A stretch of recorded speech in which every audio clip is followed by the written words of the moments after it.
नमस्ते दोस्तों, आप देख रहे हैं कर्पूरी ज्योति लाइव। अंतिम में सब्सक्राइब करना ना भूलें। आप जो है कि यूट्यूब, फेसबुक, ट्विटर, इंस्टाग्राम पर फॉलो कर सकते हैं। अंतिम में सब्सक्राइब करना ना भूलें। आज जो बैठक किया गया है अति पिछड़ों का, इस पर आप क्या? आज का बैठक का मुख्य उद्देश्य था कि 25 नवंबर से हम लोग शहीद जुब्बा सहनी जी के जन्मस्थली मीनापुर, मुजफ्फरपुर जिला में पड़ता है, वहाँ से हम लोग पद यात्रा कर रहे हैं। भारत रत्न की उपाधि की मांग कर रहे हैं भारत सरकार से। उसी पद यात्रा को सफल बनाने के लिए पटना में बैठक रखा गया था। कितने दिन का पद यात्रा?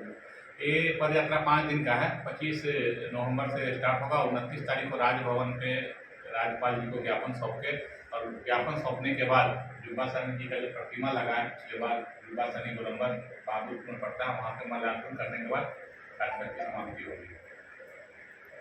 अभी राजनीतिक माहौल में अति पिछड़ों को लेकर के सभी पार्टियां प्रलोभन देती है कि आप हमारे को समर्थन कीजिए, लेकिन वो हमेशा सरकार में जाने के बाद उनको उपेक्षित करते हैं। इस पर क्या करें? देखिए, अति पिछड़ों का शोषण आज से नहीं, आज़ादी के बाद से हो रहा है। और अति पिछड़ा का शोषण होने के कारण कि कुछ गलतियां हमारे समाज के अति पिछड़ा वर्ग के लीडर है, उनसे भी गलतियां हो जाती है, जिस कारण हम लोग का शोषण होते आ रहा है। लेकिन अब हमारा समाज जो है जागरूक हो गया। अति पिछड़े में आज अति पिछड़ा 36% सरकार का जो बजट में जो संख्या दर्शाया गया, उसमें 36% आबादी 36% आबादी सफिशियंट है अपने दम पे सरकार बनाने का। तो अति पिछड़ा समाज के लोग जागरूक हो गए हैं। आप किसी के प्रलोभन में आने वाला नहीं है। 25 का जो आगामी चुनाव होगा, अति पिछड़ों की एकता और ताकत 25 के चुनाव में दिखेगा। क्या इस बार ऐसा लगता है कि आगे की राजनीति है 25 के चुनाव में, क्या आप लोग उम्मीदवार अपना स्वतंत्र रूप से उतारेंगे क्या? स्वतंत्र रूप से नहीं, हमारी पार्टी है और पार्टी का गठन ही होता है चुनाव लड़ने के लिए। क्या कि देश लोकतांत्रिक देश है, लोकतांत्रिक देश में पार्टी पार्टिसिपेट करती है। तो निश्चित रूप से हमारी भागीदारी आगामी 2025 के चुनाव में निश्चित रूप से होगा। हमारे समाज के लोग, हमारा प्रयास होगा कि हमारे अति पिछड़ा समाज के लोग चुन के जाए, जीत के जाए, ताकि अति पिछड़ों का विकास समुचित हो सके। अभी राजनीतिक गठबंधन की राजनीति चल रहा है, तो गठबंधन के साथ आएंगे या अकेले?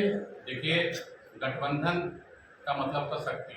जब हम शक्ति, हमारा अति पिछड़ों का जब शक्ति दिखेगा तो दल वाले खुद बुलाएंगे हमारे साथ गठबंधन कीजिए। अभी हम लोग अपनी शक्ति को एकत्रित करेंगे। 25% आबादी है, 113 जातियाँ हैं अति पिछड़े वर्ग में, सभी को हम लोग एक जगह समाहित करके अपनी शक्ति को बढ़ाएंगे।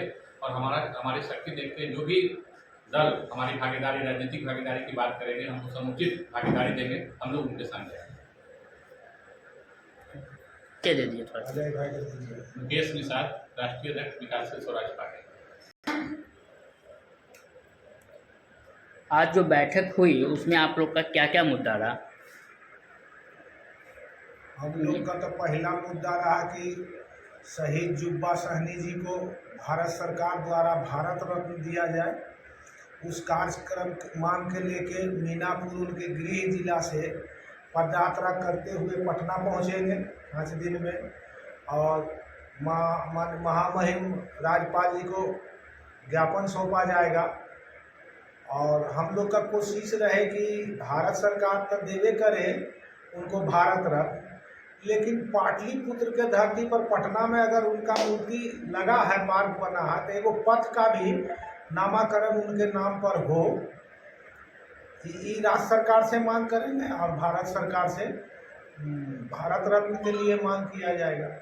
ये कितने तारीख से रथ जो है कि आप लोग निकाल? 25 तारीख से शुरू होगा और 29 का समापन होगा। 25 नवंबर। हाँ।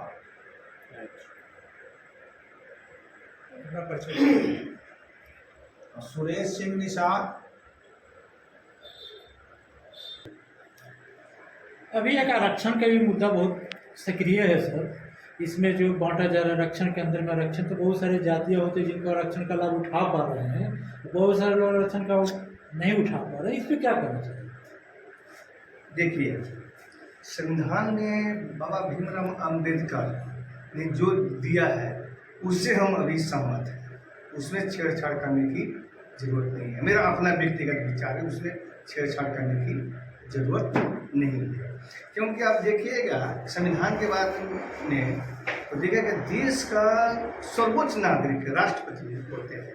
और राष्ट्रपति भी जब किसी धार्मिक स्थल पर जाते हैं और लौटने के बाद उसमें क्या किया जाता है कि पानी से धुलाया जाता है कि अशुद्ध हो गया है।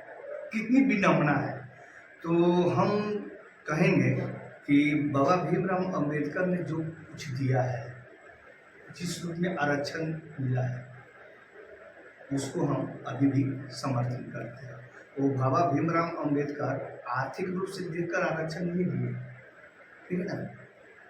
आप देख लीजिए, अब मीडिया वाले हैं, खुद देख लीजिए कि राष्ट्रपति जब जाते हैं तो वो मंदिर को वापस होने के बाद बहुत जगह प्रवेश भी नहीं किया जाता है। अभी देखिए अयोध्या में श्री राम जी का मंदिर का जो हुआ, तो हमारे महामहिम को उसमें प्राथमिकता नहीं दिया गया, जो कि देश के सर्वोच्च नागरिक पद पर है। एक प्रश्न और करना चाहते हैं, अति पिछड़ा के लिए आप लोग आए दिन काम कर रहे हैं एकीकरण के लिए, तो क्या संभव है कि सारे लोग इकट्ठे हो जाएंगे?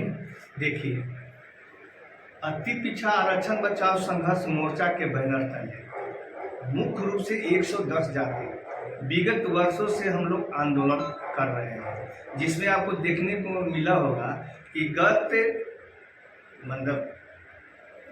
नहीं बोला जाए, माने और पीछे 2 साल पीछे जाते हैं तो 2 अक्टूबर गांधी जयंती के अवसर पर जननायक कर्पूरी ठाकुर से हम लोग पद यात्रा निकाले थे 2 अक्टूबर, और 7 अक्टूबर को हम लोग पटना के निरल हाई स्कूल में एक जनसभा, बहुत बड़ा जनसभा किए थे।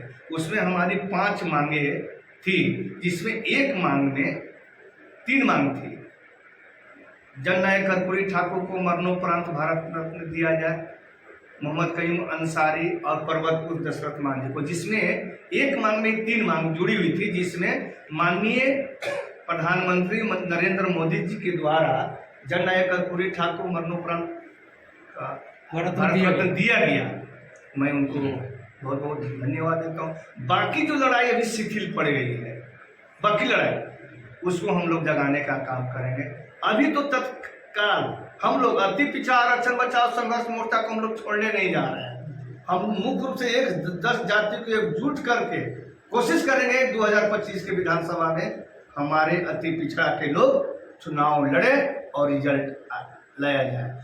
जो समान विचार वाले, चाहे वो जदयू हो, कांग्रेस हो, या राजद हो, या बीजेपी हो, चाहे जितनी भी क्षेत्रीय पार्टी है, हम लोग को अगर अति पिछड़ा को अगर हिस्सेदारी देते हैं तो उनके साथ हम लोग जुड़ सकते हैं। अन्यथा अपने बलबूते पर हम लोग प्रयास करेंगे चुनाव लड़ने का 2025 में।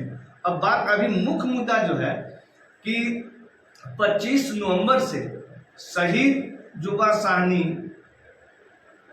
के गांव से जन्मस्थली मीनापुर मुजफ्फरपुर से 25 नवंबर से हम लोग पदयात्रा 5 दिन को कर रहे हैं, और ये पदयात्रा 29 नवंबर को महामहिम राज्यपाल जी को हम लोग स्मारक पत्र देंगे कि शहीद जुबा साहनी को भारत रत्न दिया जाए।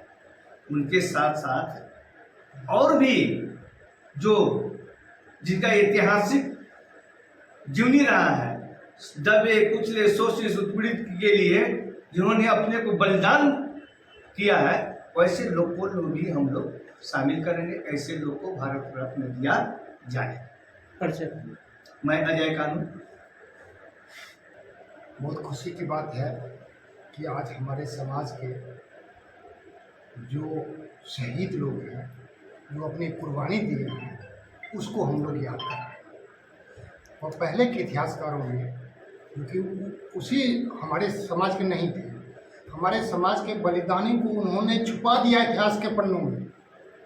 अब हमारी ड्यूटी बनती है, जब हम शिक्षा से लैस हो गए हैं, तो हम चाहते हैं कि अपने समाज के जो हमारे योद्धा रहे हैं, स्वतंत्रता संग्राम में जो भी अपना योगदान दिया है, वो भी इतिहास के पन्ने में दर्ज हों और उनका मान सम्मान भी आगे बढ़े।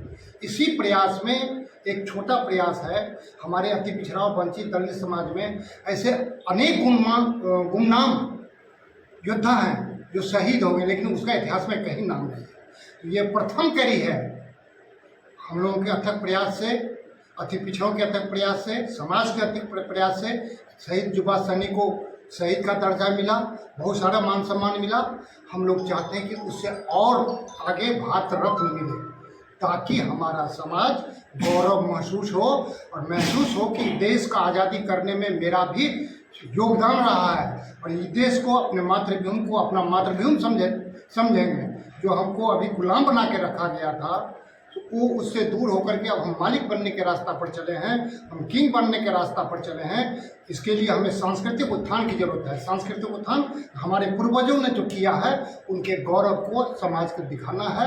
यही कड़ी में 25 नवंबर से 25 नवंबर से मैंने मीनापुर, जहाँ उनका जन्म हुआ था, और पद यात्रा शुरू होगा और पूरे ताम झाम के साथ पूरे अति पिछड़ा और दलित समाज, जो भी वंचित समाज है, सबके सहयोग से ये यात्रा शुरू हो रही है।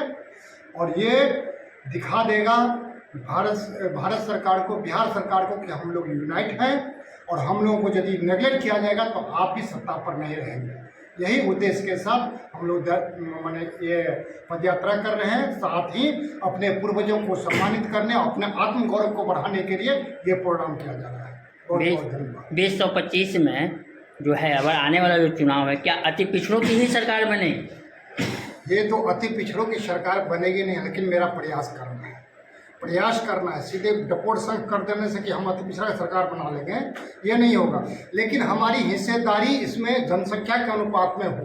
हमारी जनसंख्या के अनुपात में 92 सीट बनती है, हमको 92 सीट लानी है।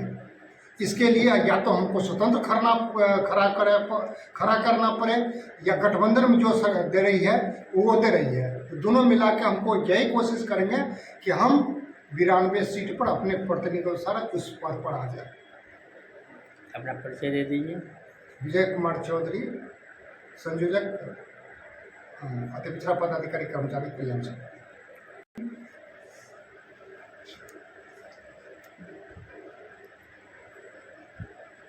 हमारे देश में बहुत बड़ा योगदान रहा है कई महापुरुषों का, या तो स्वतंत्रता दिलाने में हो या और किसी सेक्टर में हो। तो हम लोग जब भी बचपन से किताब में जो पढ़ा करते हैं इतिहास में, तो उनकी जीवनी के बारे में कहीं जिक्र नहीं होता है। और मुगल शासकों के बारे में औरंगजेब है, अकबर है, हुमायूं है, उसके इसमें कुछ आप बोलना चाहिए तो बताइए। देखिए, आपने अच्छा प्रश्न किया है। हमारे समाज में गरीब, शोषित, वंचित, दलित समाज का जो गौरवपूर्ण इतिहास रहा है, इसको जानना चाहिए। सिंधु घाटी सभ्यता का निर्माण करने वाला भी यही वंचित समाज है, दलित समाज है, यही निर्माण करता है। उसके बाद वैदिक काल का जो शुरुआत हुआ, उसमें हमारे समाज के लोगों का महत्वपूर्ण योगदान, जैसे वेद व्यास का ले सकते हैं, बहुत सारे को ले सकते हैं। उसके अलावा कितने हमारे राजा महाराजा रह चुके हैं, अशोका से लेकर नंदवंश से लेकर के सब हमारे राजा रह चुके हैं। उसके बाद बहुत सारे क्षेत्र में हमारे समाज के लोग राजा महाराजा बने हैं, जमींदार भी रहे हैं। लेकिन धीरे धीरे जो ब्राह्मण आर्यन संस्कृति को बढ़ोतरी हुई, वो उसमें क्या हुआ कि ये जो हम लोग आक्रामक थे, वो हम लोगों को हक अधिकार छीन लिया और गुलाम की स्थिति में पहुंचा दिया। हमारे इतिहास को छुपाने का काम वहीं से हो रहा है, हमारे कौम का। ये मुगल का जो आप कह रहे हैं, मुगल का नहीं है, उस समय का ही ब्राह्मणवादी व्यवस्था के तहत हमारे जो उपलब्धि थी उसको छुपाने को, इतिहास में नहीं दर्ज करने का, उसी समय से सिलसिला शुरू हुआ। क्योंकि वो लोग शिक्षित थे, पढ़े लिखे थे, उन्होंने इतिहास लिखा। उसके लिए उसने धर्म ग्रंथ की रचना की। हमको शिक्षा देने का, हम लोग गरीब बच्चों को शिक्षा का अधिकार नहीं है। शिक्षा सिर्फ अपने पास रखा, और देश जो बार बार गुलाम हुआ है, उन्होंने एक जाति सिर्फ राजपूतों को रख दिया लड़ने के लिए, बाकी देश के अन्य जातियों को उसमें शामिल नहीं किया। इसलिए देश बार बार गुलाम हुआ है। इस सबक लेना चाहिए। ब्राह्मणवाद कितना बड़ा हम लोगों को दिया है, एक जात को ही कोई अधिकार देता है। इसीलिए अब जब देश स्वतंत्र हुआ है, बीच में मुगल काल हुआ, जैसा अपने मुगल काल में भी हम लोग क्या किया, यहाँ की ब्राह्मणी व्यवस्था को उसने स्वीकार कर लिया। ब्राह्मणों ने, जो राजा थे और ब्राह्मण थे, वो कहा कि हम तुम्हारी सत्ता को मान लेते हैं, लेकिन हमारी व्यवस्था जो चल रहा है उसी को रहने दो, जो ब्राह्मणवादी व्यवस्था चल रहा है वही को रहने दो। हम तुमको टैक्स कितना मानते हो, इतना, उससे उतना दुगुना दे देंगे। हमको चूसना पड़े या वो करना पड़े, हम दुगुना टैक्स दे देंगे। पद्धति वही रहा। मुसलमानों को कोई दोष नहीं है उसमें कुछ करने में। उन्होंने कुछ रोड का, कुछ अति का, शहर का, ये सब का नाम रख दिया। उसमें कोई दोष नहीं, लेकिन हमारी व्यवस्था का मूल जड़ ये ब्राह्मणवादी संस्कृति है। उन्होंने हमें गुलाम बना के, अभी हमारे इतिहास को छुपाया, हमें गुलाम बनाया। जब देश स्वतंत्रता हुई तो वही लोग जो अंग्रेजों के पिट्ठू थे, दलाल थे, वही लोग सत्ता में आ गए, और जो पढ़े लिखे थे नौकरशाही में आ गए। हमारी स्वतंत्रता पूर्ण रूप से नहीं हो पाई। अब हमारी लड़ाई, शोषित वंचितों की लड़ाई, अब हम अपने धीरे धीरे जो बाबा अम्बेडकर और कर्पूरी ठाकुर के चलते कुछ हम लोग सतह पर आए हैं, तो अपना हक अधिकार मांगना चाहें, अभी अपनी संस्कृति को खोजना चाहें। जब संस्कृति को खोज रहे हैं तो देख रहे हैं कि हमारे जैसा संस्कृति तो किसी का नहीं है। हमने इस देश के मूल निवासी हैं और चाहते हैं कि हमारी जो संस्कृति थी, प्रकृति की, सनातन धर्म, मतलब यहाँ की मूल निवासियों के धर्म सनातन धर्म है, जिसको अभी बीजेपी अपना रहा है कि सनातन धर्म कितना बार चोला बदल चुका है, लेकिन सनातन धर्म हम लोगों का धर्म है जो प्रकृति पूजक है। तो इस पूजक को, माने इस संस्कृति को हम लोग फिर से डेवलप करना चाह रहे हैं। और जो दक्षिणपंथी है वो घोर दक्षिणपंथी, वो चाहता है कि इसको हड़प ले, जैसे कि अम्बेडकर को, बुद्ध को लोग देवता के रूप में घोषित करना चाह रहे हैं। इसलिए ये अब हम होने नहीं देंगे। हम लोग अब सजग हो गए हैं, तो अब हम अपने जो योद्धा रहे हैं, जो हमारे पूर्वज रहे हैं, जो हमारा इतिहास रहा है, उसको पुनर्जागृत करेंगे। उसी पुनर्जागृत करने का एक माने क्रम शुरू हुआ है। हमारे जुब्बा सहनी जी को भारत रत्न दिलाएंगे। उसके अलावा अति पिछड़ा समाज के, दलित समाज के जितने भी सुकून नाम शहीद है, उसका इतिहास हम लोग कलेक्ट करेंगे, उनको भी उचित मान सम्मान दिलाने का प्रयास हमारा ये जारी रहेगा। बहुत बहुत धन्यवाद। के बारे में आप क्या कहें?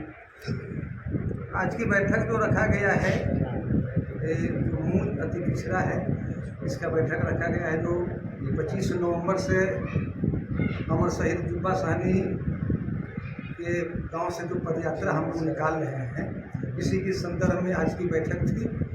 और जुब्बा सहनी का जन्म तो निषाद समाज में हुआ था, लेकिन जब वो 32 गो ऐसे लोग थे जो हमारे अंग्रेज से लड़े थे, उनको बचाने के लिए अपने आप को फांसी पर गए। लेकिन भारत में अभी तक एक भी निषाद को भारत रत्न नहीं मिला। इसीलिए हम लोग अमर शहीद जुब्बा सहनी के नाम पर तो सारे लोग राजनीति करते हैं, लेकिन और कोई भी पार्टी उनको भारत रत्न देना उचित नहीं समझा था, या उनकी आवाज़ को बुलंद करना उचित नहीं समझा। इसलिए हम लोग उनकी पदयात्रा के माध्यम से हम लोग भारत सरकार से मांग करेंगे कि इनको भी भारत रत्न दिया जाए। इसी के संदर्भ में आज की बैठक था। मेरा नाम डॉक्टर सुरेंद्र सहनी हुआ और विकासशील स्वराज पार्टी के प्रदेश प्रधान महासचिव हैं। क्या क्या निर्णय लिया गया? आज की बैठक दलित और अति पिछड़ा समाज का बैठक था, जिसमें मुख्य मुद्दा था श्रद्धेय अमर शहीद जुब्बा सहनी जी को भारत रत्न दिलाने के लिए एक पद यात्रा का आयोजन किया गया 25 नवंबर से उनके ग्राम मीनापुर मुजफ्फरपुर से पटना राजभवन तक मार्च है, पैदल मार्च, जिसमें सभी अति पिछड़ा दलित पुरजोर तरीके से सहयोग कर रहे हैं और करेंगे, जिससे कि हमारे पूर्वज अति पिछड़ा समाज के योद्धा जिन्होंने अंग्रेज़ों से लड़ाई लड़ी, उनको कैसे भारत सरकार भारत रत्न दे, उसके लिए आज मीटिंग रखी गई और पुरजोर तरीके से आवाज़ उठाया जाए, ताकि भारत सरकार और बिहार सरकार मजबूर हो जाए कि उनको भारत रत्न सम्मान मिले, जिससे उस समाज को गौरवान्वित महसूस हो। आप अपना परिचय दे दीजिए। डॉक्टर मनोज रविदास, प्रदेश अध्यक्ष विकासशील स्वराज पार्टी। धन्यवाद।